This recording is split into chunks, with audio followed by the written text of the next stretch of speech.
Saudara-saudari yang terkasih dalam Kristus, hari ini saya mau menjadi pemazmur. Boleh ya? Saya nyanyi sedikit aja. Sungguh baik menyanyikan syukur kepadamu, ya Tuhan. Saya akan ambil bait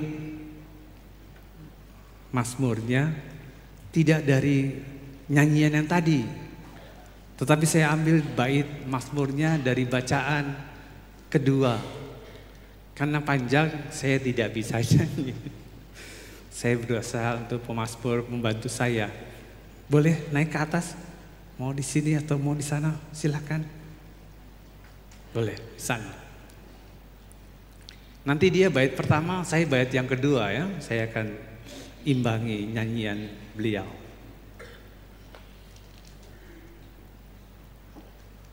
Saya awali dengan mazmur dulu ya.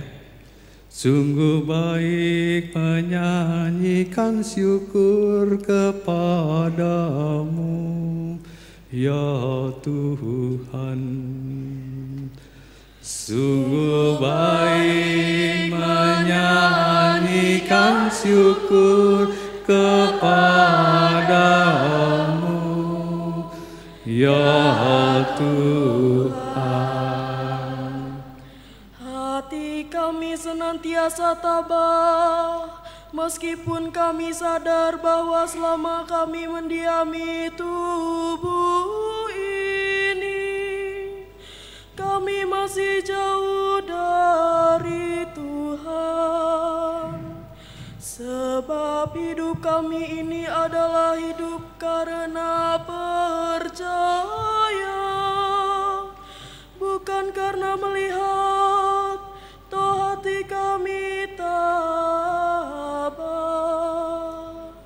Sungguh baik menyanyikan syukur kepadamu, ya Tuhan. Tetapi kami lebih suka beralih dari tubuh ini untuk menetap pada Tuhan.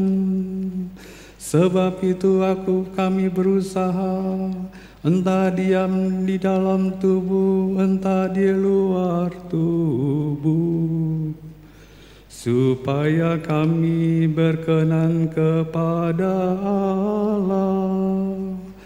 Sebab kita semua harus menghadap tahta pengadilan Kristus, supaya setiap orang memperoleh apa yang patut ia peroleh.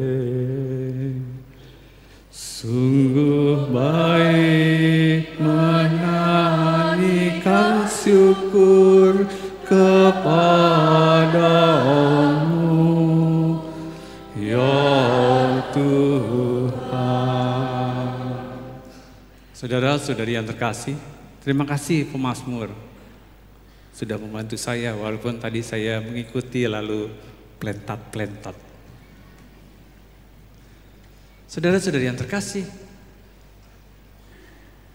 menyelami tulisan Paulus berarti kita menyelami sesungguhnya hidup kita sendiri, dalam keseharian kita sendiri, apa yang lalu harus kita lakukan dan kita perbuat dalam keseharian itu. Dalam bacaan tadi, hati kami senantiasa tabah, meskipun kami sadar bahwa selama kami mendiami tubuh ini, kami masih jauh dari Tuhan.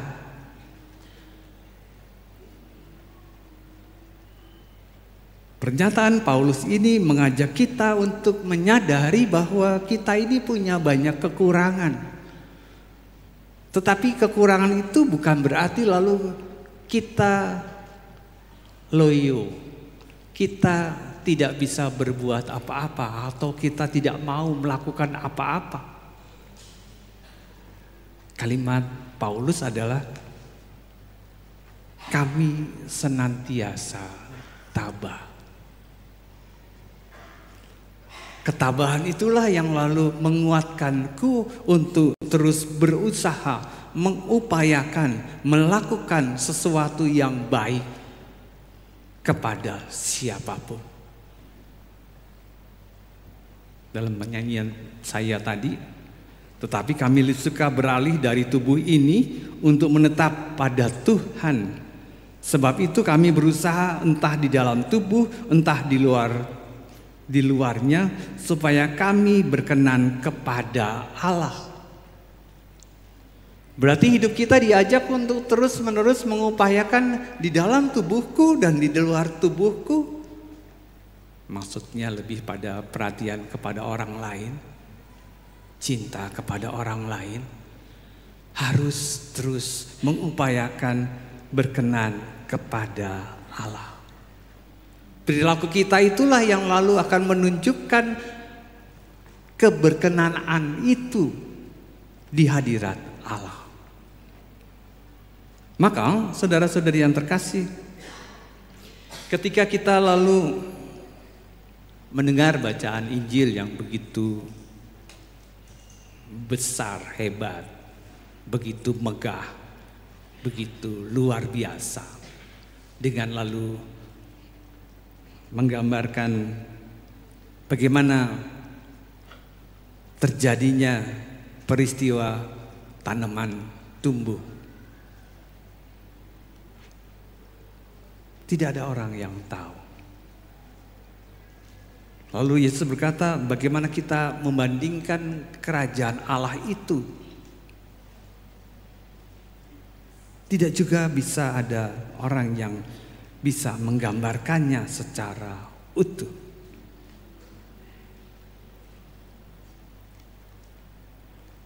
Analogi yang dipakai oleh Paulus dalam Injil Markus ini, analogi tentang biji sesawi yang disebarkan.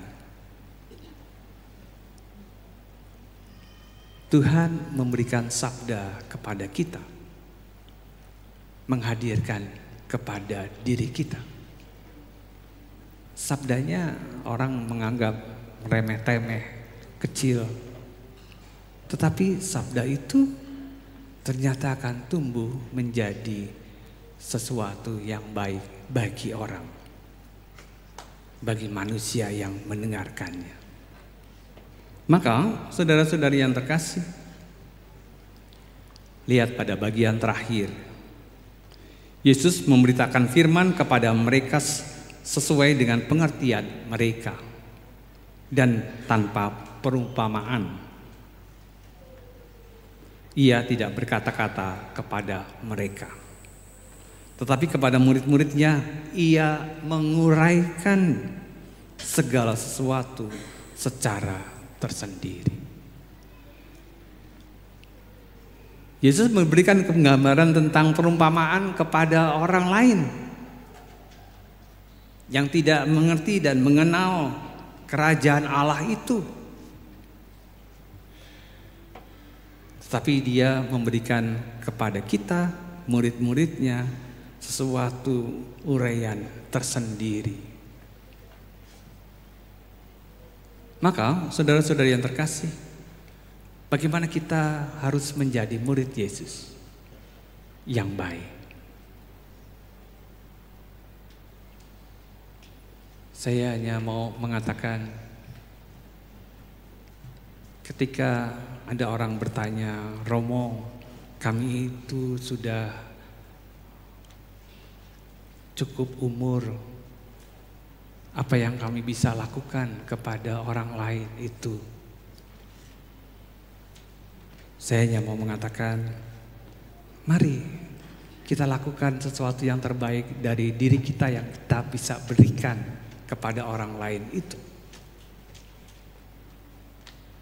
Aku bangun sendiri, aku ambil air sendiri, aku buat teh sendiri, mau manis, mau asin.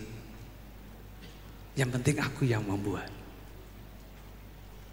Itulah yang kita bisa berikan karena kemampuanku punya keterbatasan ketika aku sudah mulai punya kelemahan.